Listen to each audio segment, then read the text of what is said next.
buenos días.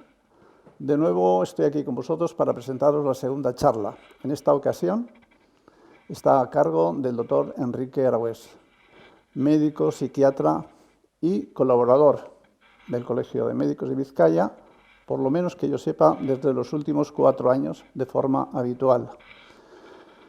Es un profesional que, además de su gran experiencia en el mundo de la psiquiatría, tiene un grandísimo conocimiento en el mundo del arte y estudia, y en este caso explica, el paralelismo que existe entre la pintura y el brote psicótico. Es un hombre que tiene muchísimos artículos publicados y precisamente en nuestra propia página web del colegio hay un apartado en el que se publican todos los blogs y en él presenta un estudio sobre psiquiatría y humanidades. También en internet podéis seguirle en artículos publicados sobre mitología y psiquiatría. Y también de forma continuada publica interesantísimos artículos en Facebook. Sin más dilación, paso a que hoy oigáis la charla del doctor Aragüés. Un saludo.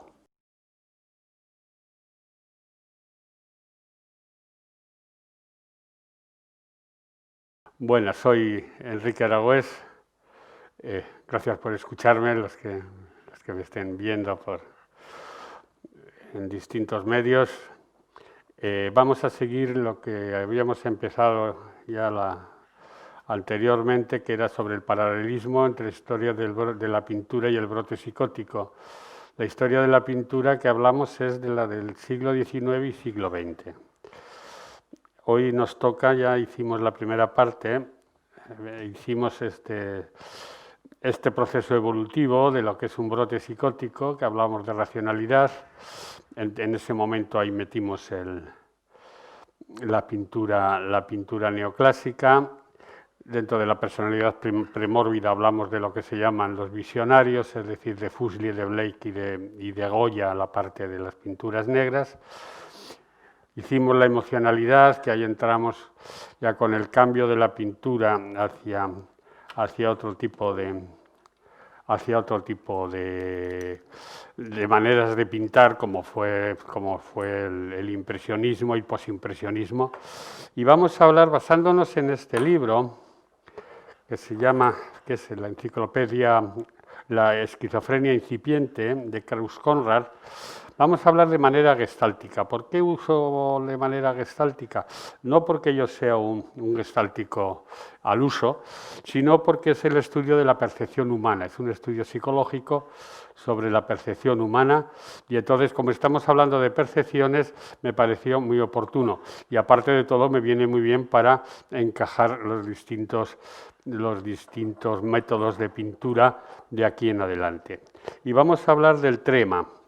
El trema o el temblor sería una fase anterior al brote esquizofrénico en que vemos sobre todo que el paciente tiene conductas sin sentido. Krauss Konrad habla, por ejemplo, en Alemania, de un soldado que estaba empeñado en darle una carta en mano a Hitler, lo cual sería bastante complicado, pero vamos, él lo hacía así. Una depresión inicial, que hay, como no se entiende lo que está pasando, el paciente se deprime y al mismo tiempo tiene una desconfianza de todo lo que ocurre. Piensa que le van a hacer daño, que alguien le está haciendo daño, porque le están ocurriendo una serie de cosas en su ser que no son fáciles de explicar. Y otra de la última parte sería el humor delirante. Es un humor muy tonto, pero muy delirante y muy pensando en el daño que le pueden hacer. Esto sería lo que vamos a equiparar a la parte de la pintura, maravilloso tiempo de finales del siglo XIX y principios del XX, que sería el simbolismo, el Salón de los Rosacruces, explicaremos después cada uno de ellos, y luego una serie de autores que no tienen un encasillamiento en ningún movimiento, como puede ser Edvard Munch, Gustav Klimt, Ensor, Henri Rousseau y Modigliani. Vamos a empezar con el simbolismo. El simbolismo es algo más que una pintura, que una manera de pintar. El simbolismo es sobre todo muy relacionado con la poesía de Marie Armet, la poesía de Paul Verlaine, la poesía de Rimbaud. Está el famoso manifiesto del simbolismo que hizo Moreas, vaya golpe. Esto que estamos viendo es la aparición, hicieron Gustave Moreau, era un hombre muy barroco pintando, y entonces usaba el mito, bueno, el mito no, la historia de Salomé y la cabeza del Bautista la usaba en casi todos sus cuadros. Es un pintor, como vemos aquí en Júpiter y Semele, muy barroco, con muchos arabescos, mucha ornamentación alrededor. Este sería Gustave Moreau. Distinto, porque está mucho más cerca que de Fuseli o de Blake, está Odilon Redon, que es un precursor del socialismo, y aquí nos pinta el cíclope, que está mirando, con un buen ojo paranoico, está mirando a la chica desnuda. Él mismo, coincidió con la interpretación de los sueños de Sigmund Freud, pinta el carro de Apolo. También era un gran admirador de Edgar Allan Poe, entonces pintaba cuadros muy sombríos. Y luego hay un pintor simbolista muy curioso, que sería Puvis de Chavannes. Puvis de Chavannes fue un aristócrata, era de una gran familia francesa. Sin embargo, él empezó pintando muy neoclásico, para acabar haciendo esta pintura que creó una gran polémica. Sobre todo fue adorado por Picasso, por Seurat, pero sin embargo los impresionistas le echaron pestes de este cuadro, que se ve la pobreza la pobreza y la resignación y la indigencia de un pintor con sus hijos, un pobre pintor con sus hijos. Estos serían el estilo simbolista. Dentro también del estilo simbolista, ya más cerca casi de los Rosacruces, estaría Arnold Brocklin, que pinta la Isla de los Muertos. Este era un triste habitual, él mismo, y entonces pintaba todos, muy impregnado por la necrofilia de Poe y fascinado por Nietzsche. Pinta la Isla de los Muertos. Hablando que hemos hablado ya de los Rosacruces era un movimiento que originario, decían, de una asociación esotérica, que tenían, el nombre era la Orden de la Rosacruz del Templo y del Grial, liderada por Josephine Peladan, que él decía que era un moderno descendiente de los magos persas. Y este es el cartel de las exposiciones que había, sobre todo de pintores simbolistas. Y también estuvieron todos sobre todo Félix Vallotton, dentro de los Rosacruces, muy influenciado por su experiencia en la Primera Guerra Mundial.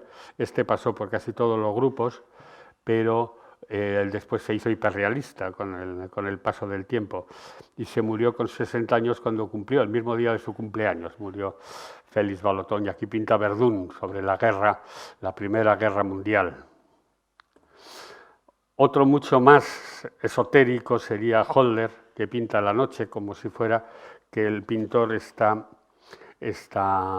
saliendo del sueño de la muerte y ve a su amante, a su mujer, los ve todos muertos a su alrededor mientras él despierta. Este condenó los bombarderos alemanes del año 14 y por eso le quitaron todos los cuadros. Murió el amante murió de gripe española, el amante de él, y pintó su deterioro durante cuadros totalmente obsesivos, y él mismo murió 3 años después, en 1918, de la misma gripe. Y por último, el más rosacruz de todos, que es Jan de Ville, que pinta los tesoros de Satán.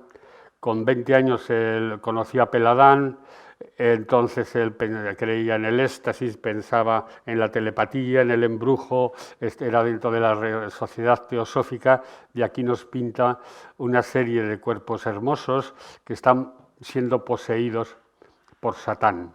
Este sería el más rosacruz de todos. Ya sin ninguna escuela donde introducirlo, sería Edvard Munch. Edvard Munch, que fue el precursor del expresionismo, pinta aquí la muerte en la habitación de la enferma. Él se pinta mirando, no sé si se puede sacar, sí, ahí se pinta a sí mismo mirando la silla donde está su hermana enferma, su hermana que le produjo una gran impresión. Y él habla de esta silla que él mismo usó para dormir durante casi 3 o 4 años, durmió en esa silla porque pensaba que en la cama iba a morir. Entonces, él era un paciente depresivo mayor, también diagnosticado a veces de bipolar. Él habla que en esta silla donde pinté a la enferma, mis familiares maternos se han sentado invierno tras invierno hasta que la muerte se los llevó. Era así de agradable. Y ahora esta silla está en el Museo Munch, de Oslo. Después pinta, esto es una litografía del cuadro, pintó la Madonna, la pintó en óleo, pero después le hizo una litografía. Su relación con la mujer en el fondo fue muy extraña, tuvo unas relaciones muy extrañas, sobre todo con Tula Larsen, que es a la que pinta más, que tuvo tuvieron un episodio de que ella dijo que se iba a matar, entonces él fue a donde ella estaba en un féretro esperándole, y con una pistola para dispararse, se pelearon y se pegó un tiro el mismo Edward, y perdió los dedos de la mano, con lo cual él después lo que echaba en falta es que los dedos de la mano no le dejaban sostener la paleta, o sea, era la paleta de la pintura. Y aquí en esta litografía pinta la femme fatale, la mujer fatal, que es la Madonna, que encima le puse el nombre de virgen renacentista. Un homúnculo que puede ser el hombre, para él se veía así a lo de la mujer, que no era más que un productor de espermatozoides, más o menos es la interpretación. Y luego el cuadro, a mí no me gusta presentarlo porque lo presenta todo el mundo, pero hay que presentarlo, hablando de Edvard Munch, hay que hablar del Grito, que él lo explica como si fuera casi prácticamente un delirio maníaco, como lo pinta. Paseaba por un sendero con 2 amigos, el sol se puso, el cielo se tiñó de rojo sangre, me detuve y me apoyé en una valla muerto de cansancio. Sangre y leguas de fuego acechaban sobre el oscuro azul de los fiordos, y mis amigos y yo me quedé temblando y sentí un grito infinito que atravesaba la naturaleza. Él decía que si Leonardo da Vinci había disecado o diseccionado cuerpos, a él le gustaba diseccionar almas. Eso es la idea de Edvard Munch. Otro pintor, este es mucho más dentro del Art Nouveau, es Edvard Klimt, que aquí tenemos el beso. Pintaba, era hijo de un orfebre de oro, y pintaba tablas sobre oro, con oro y óleo. Y aquí tenemos el beso, que sería el más famoso. Es otra parte de la Secesión, aunque el cuadro más bonito para mí de Edvard Munch es el retrato de Adele Bauer, que tardó casi 3 años en pintarlo.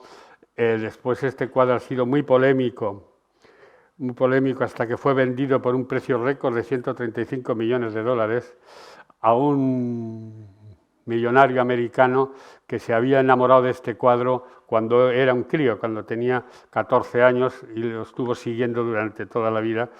Hay una película que se llama La Dama de Oro, que habla del expolio nazi y del problema que tuvo con este cuadro para devolvérselo a sus familiares.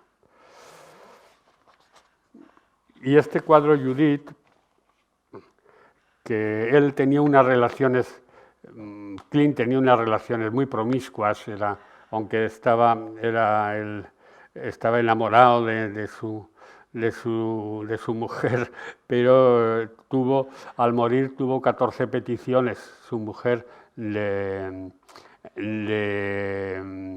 pensión alimentaria de 14 mujeres diferentes. O sea, el angelito. Entonces, aquí se ha dicho, dice Erich Käldel, que es un premio Nobel de la Paz, que escribe un libro muy bueno, que es La era del inconsciente, que había descubierto la angustia de castración masculina anterior a Freud, antes que Freud, ¿no? Y pinta a Judith, que bueno, la historia de Judith ya se sabe, que enamoró al Holofernes, que estaba asediando Betania, y cuando estaba borracho Holofernes le cortó la cabeza. Pero en el fondo él no pinta la cabeza de Holofernes, sale aquí un poquitito en la parte de pero vamos, prácticamente fuera de lo que es la pintura, y crea el poder de la mujer, ¿eh? Este murió también de gripe española, hubo entonces una buena limpia. Otro ya de otro tipo completamente diferente es James Ensor. Ensor pinta calaveras, todos son calaveras, todos son esqueletos. Están fechados 4 días que estuvo en Londres y 4 días que estuvo en París. Se pasó el resto de su vida en Ostende, no salió para nada. Tenía el taller de pintura encima de la tienda de su padre tenía una tienda de máscaras del carnaval, y él se dedicó a pintar máscaras toda la vida. Es más, cuando bombardearon Ostende los nazis, después ya en la Segunda Guerra Mundial, él estuvo allá y se quedó en el pueblo, y la gente le adoraba porque no se había ido del pueblo, ¿no? Murió en el 49 y estaba muy apreciado por los vecinos. Aunque, por ejemplo, el gran escándalo lo montó con este cuadro, Entrada de Cristo en Bruselas. Él tenía la idea de un Cristo anarquista, y entonces que había entrado en el movimiento. Ahí se ve arriba que pone Vive la Social, aquí arriba, y pone también, por ejemplo, Cristo Rey de Bruselas. Es una herencia de Bruegel, del Bosco, es la manera de pintar, pero simplemente con máscaras. Y aquí estaba entonces en el grupo de los 40 y le echaron por hereje, prácticamente. Un pintor muy gracioso para mí es Henri Rousseau. Henri Rousseau es el aduanero. Se le llamaba el aduanero porque era aduanero, no por ninguna otra razón. Él era funcionario de aduanas. Y este cuadro, El encantador de serpientes, es el que utiliza André Breton en la portada de un libro que tengo yo en casa, que es el arte mágico, ¿eh?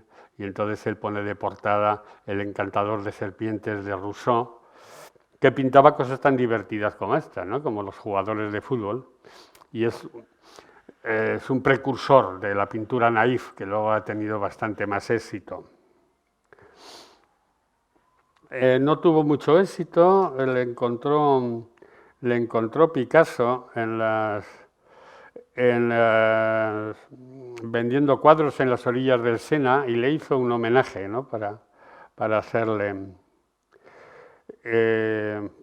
un homenaje y que fuera más reconocido. Murió de gangrena bastante joven, en el 1910. Y otro pintor muy importante sería Modigliani, Amedeo Modigliani, que era de una familia judía sefardí, que el padre era prestamista, se arruinó, y cuando iban cuando iban a embargarle todo, hicieron lo que se llamó el truco de la embarazada. Parece ser que en la Toscana, en Livorno, él no podía ni cogerse nada de una mujer que estuviera embarazada, y su madre estaba embarazada y se metió con todas las joyas a la cama, y así pudo salvar sus joyas. Tuvo una fiebre tifoidea, después una tuberculosis, y estuvo enfermo toda la vida.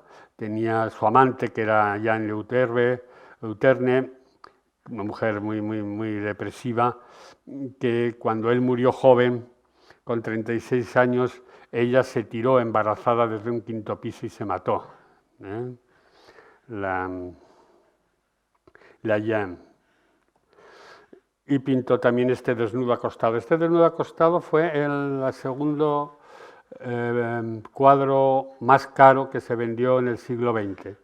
El primero sería Mujeres de Argel de Picasso y el segundo por 170 millones de dólares, que no está nada mal. Después de que, claro, él ya se había muerto cuando se pagó esto, ¿no? Él no pudo. Lo compró, como no, un billonario chino, compró el cuadro. Esto sería un poco lo que hablaríamos del trema, del temblor anterior. La fase siguiente sería la fase apofánica. La fase apofánica, que sería ya casi lo previo justo al brote psicótico, al brote, a la parte de la inmentalidad y de la caída, digamos, dentro de la esquizofrenia, que habla de la apofanía. Él lo llamó apofanía, Krauss Konrad lo llamó la fase apofánica, que hablaban de la extrañeza del mundo exterior, la percepción delirante de este mundo, falsos reconocimientos de la gente, extrañamiento en el entorno donde estaba viviendo. Muy importante que eso se ve prácticamente en todos los pacientes esquizofrénicos que tienen el primer brote, que es el pensamiento que le pueden oír y escuchar el pensamiento. Eso es muy patognomónico de la sonorización del pensamiento, y luego las sensaciones cinestésicas. Para hablar de esto, vamos a hablar del grupo de los navís, del fauvismo y del expresionismo alemán.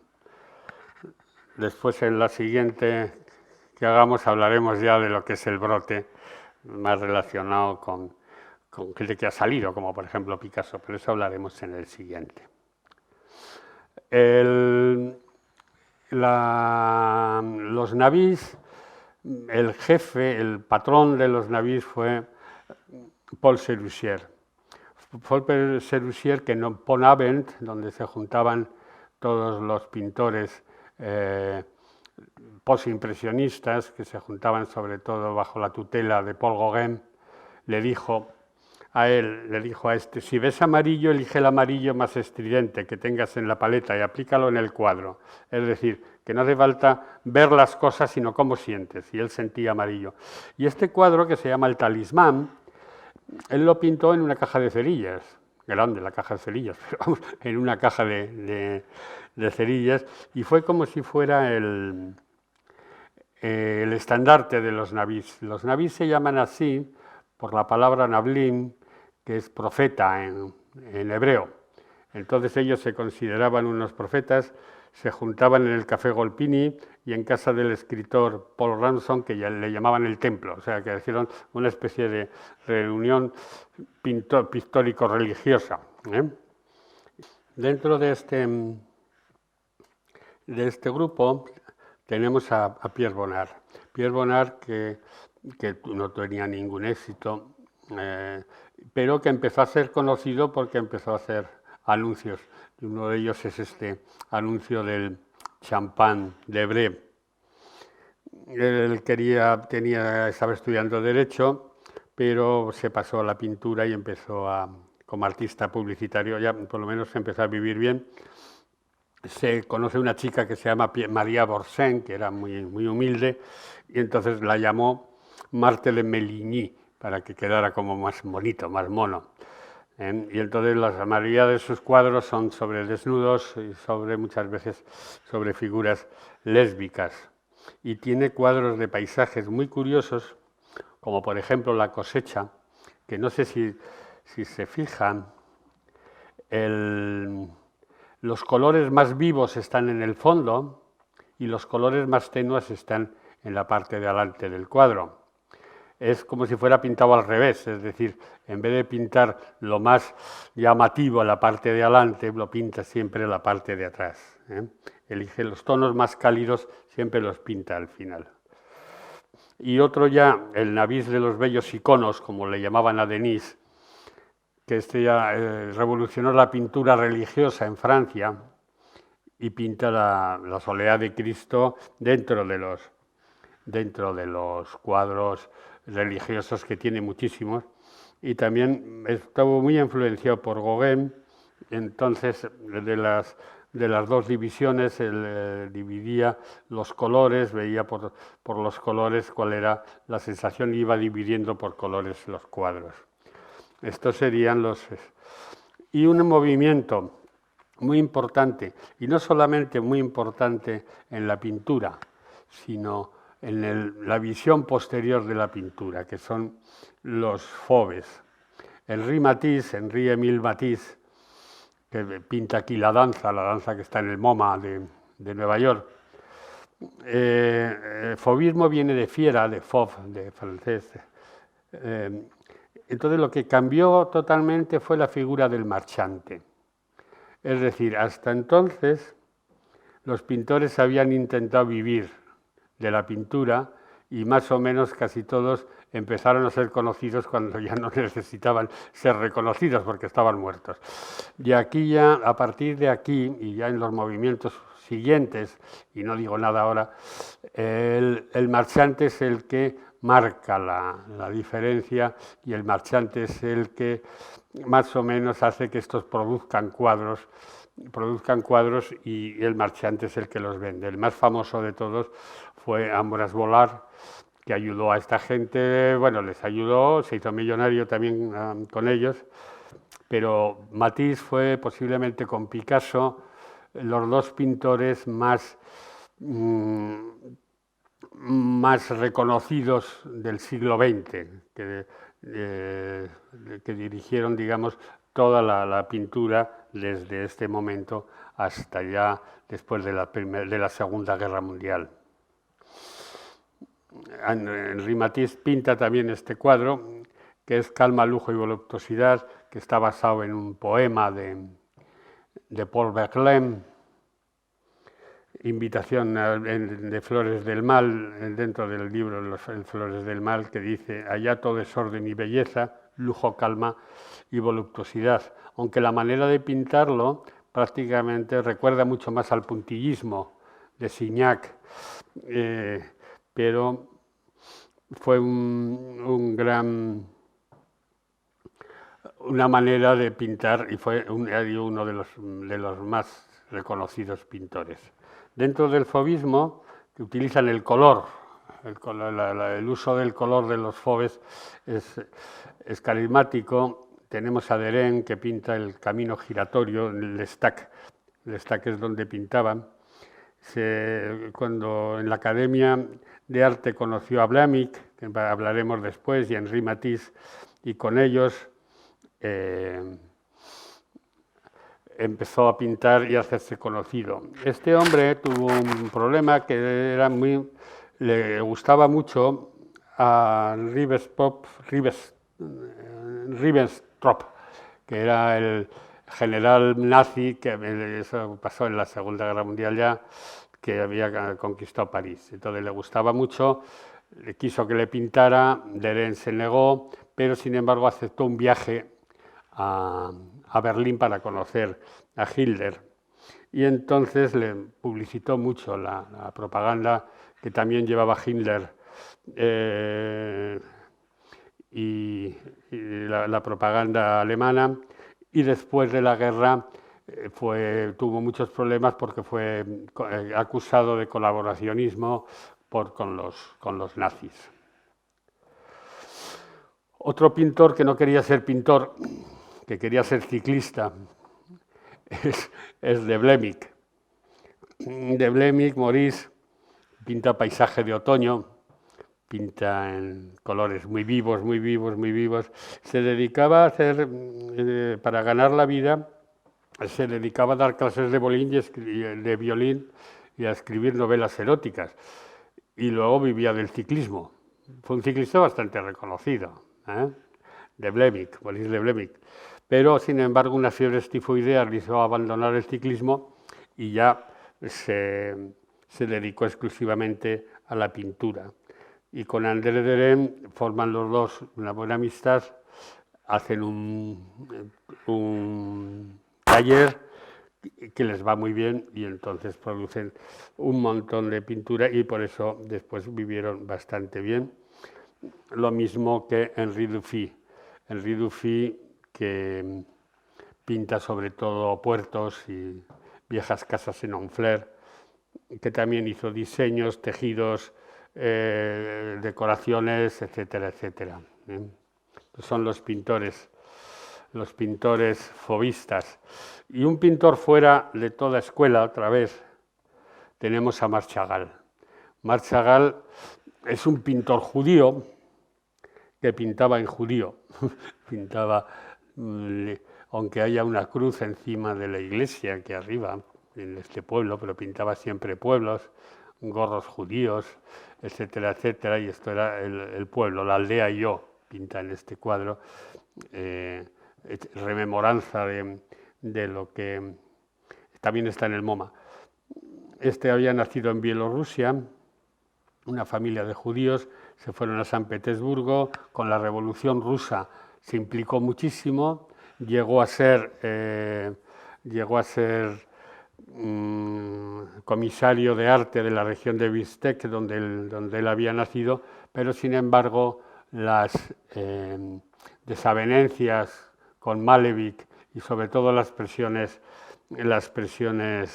de Stalin le hizo desengancharse bastante de ese movimiento y se fue a París en el año 23.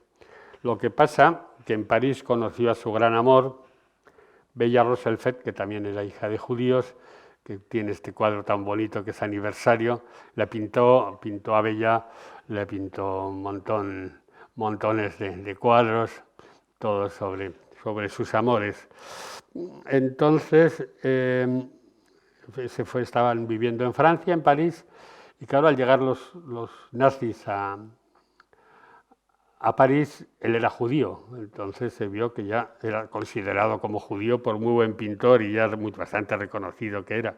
Y le ayudó un periodista estadounidense que le ayudó a pasarse a España, y de España se fueron a Estados Unidos, donde ya se instalaron en el 41 y ya no volvieron a salir. Una anécdota curiosa es que dentro de los viajes que hizo este hombre, recaló en Tossa de Mar, y en Tossa de Mar aún hoy en el museo municipal de Tossa de Mar está el violinista celeste de Marc Chagall. Si alguien va por allá a pasar unas vacaciones puede ir a ver un cuadro de Chagall en España, en el museo municipal. Y el otro gran movimiento sería el expresionismo que se llama expresionismo alemán, el expresionismo austriaco. El expresionismo fue algo más, bastante más que una escuela de pintura. El expresionismo, hay cine expresionista, hay literatura expresionista, fue un movimiento general del arte. Y uno de los representantes más carismáticos del expresionismo alemán sería Kirchner, que pinta aquí la Torre Roja en Halle. Dentro del grupo fundaron unos estudiantes, 4 estudiantes de la Escuela de Técnica de Dresde, fundaron Die Brücke, que este hombre también fue movilizado para la Primera Guerra Mundial, tuvo que salir por una enfermedad, más bien una crisis nerviosa. Él era un hombre muy depresivo, le diagnosticaron de bipolar posteriormente.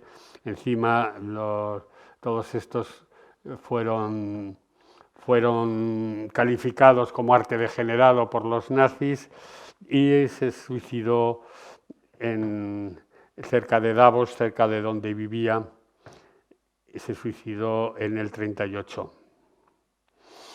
También pinta Franchi. Franchi fue una chica que al mismo tiempo era su amante, una chica joven, casi una niña, y la pinta de esta manera tan curiosa que parece, porque está pintado sentada en una silla que tiene otra figura femenina desnuda detrás. Y ya vemos que el uso del color no tiene ninguna razón lógica, sino que simplemente es lo que veía en el color, esa cara verde, esos ojos, uno de cada color, y la frontalidad que tiene como modelos de Gauguin y este tipo de modelos frontales y sobre todo del arte primitivo. Otro pintor expresionista muy reconocido fue Franz Marc, que era hijo de un pintor paisajista. Este modelo hechizado estuvo en el Thyssen, no sé si está en el Thyssen, sigue estando en el Thyssen, o fue en una exposición, La vaca amarilla. Hizo sus estudios en la Academia de Arte, hizo amistad con Marc y con Kandinsky, que hablaremos la vez que viene de Kandinsky y del grupo de Blau Reiter, el caballo azul. Pinta el molino hechizado y se va como voluntario. Había que purificar el alma de Europa y fue a la Primera Guerra Mundial. Y en el 16, en la batalla de Verdún, una esquirla de una metralla se lo llevó por delante. Tenía entonces 36 años solamente cuando murió. Y un pintor muy poco conocido dentro del impresionismo es Smith-Rothschild, que yo lo pongo aquí, aparte porque era un impresionista clásico. Es un hombre que tuvo muchos movimientos, sobre todo fue expulsado de la Cámara de Bellas Artes. Después, a la vuelta de la guerra, tiene importancia porque, como le nombraron otra vez profesor del Colegio de Bellas Artes de Berlín Occidental, pudo hacer un museo y rescató todos los cuadros que les habían puesto como arte degenerado los nazis, sin embargo se los habían guardado. No les habían tirado. Algunos le quemaron, a Kirchner le quemaron algunos cuadros, pero si no se los quedaron ellos, y fue rescatando y hizo un gran museo sobre Die Burke. Una historia muy curiosa es este pintor, Nolde, que pinta aquí Crucifixión. Es un hombre que era un antisemita declarado, miembro del partido nazi, invitado de honor de Himmler, es decir, una pieza. Pero en la Guerra Mundial, aunque le declararon, no le dejaron, porque también entró en el arte degenerado, no le dejaron exponer, pero sin embargo estuvo siempre muy protegido.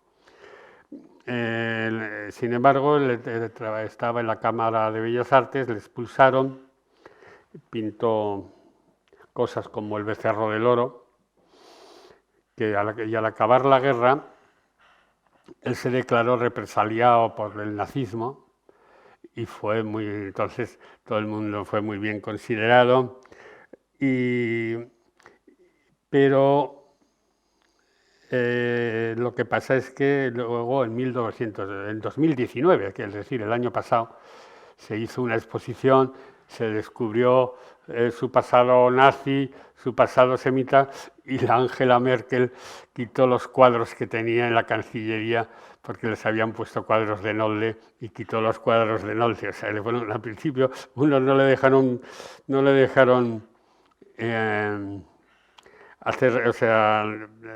dejaron pintar los nazis, no le dejaron por lo menos hacer exposiciones, y después la Merkel le quitó sus cuadros de la Cancillería. Este es Nolde. Y un personaje muy curioso, mucho más que su pintura, que su pintura es bastante mala, es Pastin. Pastin era un personaje a tal punto que en la novela de Ernest Hemingway, París era una fiesta, Hay un capítulo que pone pues, con París en el Dom, que fue una noche de juerga descomunal, era el máximo exponente de la bohemia y de la vida de París, de los pintores y de la bohemia de Montmartre. Y todos son imágenes satíricas, de burdeles, pero sin embargo, dentro de toda esa capa de ser un hombre que era completamente extrovertido y simpaticísimo, tenía muchos problemas psíquicos y enloqueció la propia leyenda, según dijo un crítico. Se suicidó el 2 de julio de 1930, era alcohólico también, cortándose las venas, ahorcándose en su estudio de Montmartre y pintando con su propia sangre el nombre de su amante, que decía su amor perdido, Lucy. Este era Pastin. Y un pintor que entra dentro del expresionismo alemán, que es un pintor muy curioso, que es también otro judío bielorruso, que se trasladó a París, es Modigliani. Hoy es Soutine, digo Modigliani hemos hablado antes de Amadeo. Es Soutine, que aquí le vemos en los botones y en la loca. También fue perseguido después por ser judío y un ataque de úlcera se lo llevó muy joven también. Murió cuando ya estaba siendo reconocido y empezando a hacer las primeras exposiciones. Dentro de Austria, la secesión vienesa, tenemos a Óscar Kokocha. Óscar Kokocha, que conoció y tuvo relación con los tres grandes referentes vieneses de la cultura, que fueron Gustav Mahler, Gustav Klimt y Sigmund Freud. Tuvo mucha relación, y no solamente eso, sino que Adolf Loos, un gran el arquitecto de la secesión vienesa, le convirtió en su mecenas. Una obra pictórica muy dentro del modernismo centroeuropeo. Tuvo una relación muy tumultuosa con Alma Mahler, la viuda de Gustav Mahler, que era 7 años mayor que él, y fue como un choque de trenes, dicen, esa relación. Y aquí pinta con Alma, la novia del viento, los dos acostados después de la tempestad. También se le conoce a este cuadro con el nombre de La Tempestad. Entonces, también fue autor de teatro y hizo teatros como Asesino, la esperanza de mujeres, que es esto. Cuando le dejó Alma Mahler, se entregó al alcohol, llegó a romper la máscara funeraria de Gustav Mahler, tuvo una muñeca con la que hacía como que salía con Alma Mahler, o sea, bueno, estaba muy... Brenol dice que un temperamento depresivo con tendencias suicidas. Pero, sin embargo, aunque fue declarado también arte degenerado, se fue a Inglaterra, volvió ya con su mujer, Oda Paulova, y este no murió joven, murió con 94 años, en Montreux. Dentro de la secesión vienesa tenemos a Egon Schiele, que es un discípulo de Gustav Klimt. Conoció en Viena a Lucy, que fue su musa, Wally, y tenía 17 años. Lo peor le vino en 1912, cuando fue acusado por corrupción de menores, porque claro, era menor de edad su amante. Y luego conoció a dos hermanas, y él dijo, y lo tiene escrito, me casaré, tengo pensado casarme más ventajoso, pero no con Wally. Y se casó con una de estas hermanas que debían tener más dineros, y se casó con ellas, aunque siguió con Wally. Que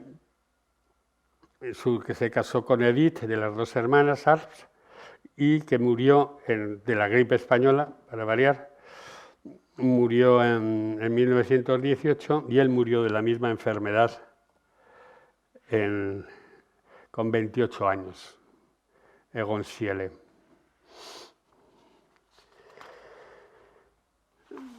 Y para terminar vamos a hacer un repaso de un grupo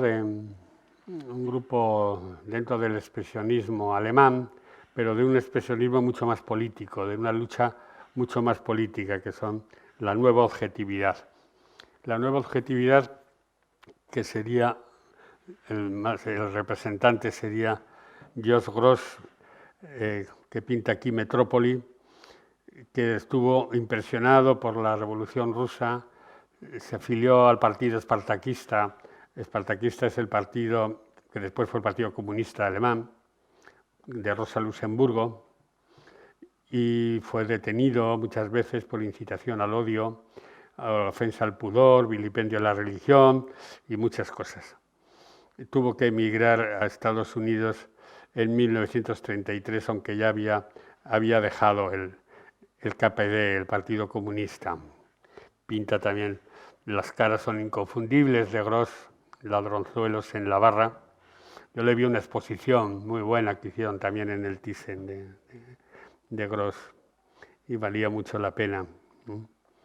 Viajó a Rusia, también se fue a Rusia, intentó conocer a Vladimir Lenin, estuvo con Lenin y se quedó totalmente.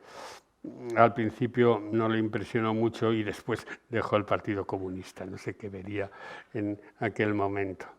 Y otro que estuvo muy implicado políticamente, sobre todo con la guerra, es Otto Dix. Otto Dix, que pinta aquí, tiene multitud de dibujos sobre la Primera Guerra Mundial, Asalto bajo el gas, que la obra están ahora casi todas en el Museo de Arte de Stuttgart. Fue condenado por los nacionalistas como sabotaje del espíritu militar de las Fuerzas Armadas por pintar este tipo de cuadros, y con la llegada al poder en el 33 de los nazis fue de los primeros catedráticos de arte en ser destituido, y no solamente eso, sino que le detuvo la Gestapo. Y con 54 años que tenía este hombre le volvieron a reclutar y le mandaron al frente, con 54 años ya. Y lo cogieron los prisioneros por los franceses, imagino que se dejaría coger para salir corriendo. Le cogieron y luego ya volvió en el 46, volvió a su casa y pintó este maravilloso tríptico sobre la guerra, Der Krieg, sobre la guerra, que vemos en la parte derecha un grupo de soldados que se adentran en la niebla, o más bien en el gas letal. Él dijo que todos los abismos de la vida tengo que vivirlos por mí mismo y por eso voy a la guerra, porque se alistó a los 19 años para ir a la guerra, a la Primera Guerra Mundial. Entonces vio tantos heridos, el del medio está, digamos, bueno, en el lado derecho, vamos a ver, en el lado izquierdo están los soldados metiéndose en la niebla, en el lado derecho se pinta él mismo llevando a un herido, intentándole sacarle eso, y en el centro pinta los desastres de la guerra. Simplemente hay un soldado que se puede mantener en pie, los demás están todos caídos y van a una tumba común al final, que están todos, encierran cuerpos destrozados, árboles carbonizados, ruinas y cenizas. Y este sería Otto Dix, que es el gran pintor sobre la Primera Guerra Mundial. Y eso es todo. No hay nada más. Gracias por escuchar. Y volveremos a intentar hacerlo mejor, o por lo menos igual que Coña, en la siguiente charla.